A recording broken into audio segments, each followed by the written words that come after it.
As he takes up his new role, National Security Minister Dr. Horace Chang says tackling the country's crime problem is at the top of his agenda.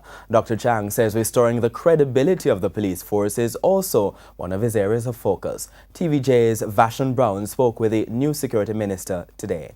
Dr. Horace Chang, the new National Security Minister, greeting some members of staff at the ministry he now leads. It's arguably one of the toughest jobs, but Dr. Chang says he knows he heads an important ministry since the security of the country and public order are very critical in governance. Much work has been done by the previous minister based on the various policy framework laid out by the government. There's much more to be done. I hope to build on that foundation and really get the whole security architecture and public order in shape. Robert Montague was the previous National Security Minister. He was moved to the Transport and Mining Ministry in the recent cabinet reshuffle.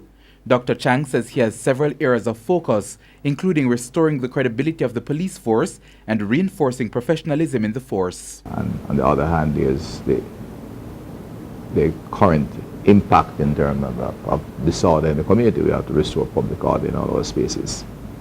And I think if we get the basics and have good quality public order, then we will have an impact on the overall criminal situation. The homicide rate is one that occupies the mind of all Jamaicans.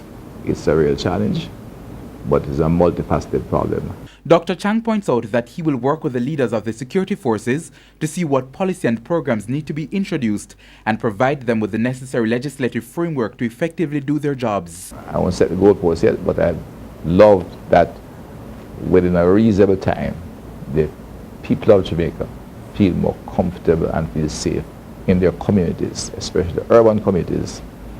We're at a situation where people are not going out at nights. You very rarely see a group of people happily playing domino on the street corner, or even the church leadership is having difficulty convening church service at night. The day I can hear individuals saying we're getting back to that kind of mood, I know we'd have achieved some way what we're seeking to achieve. Vashon Brown, TVJ News.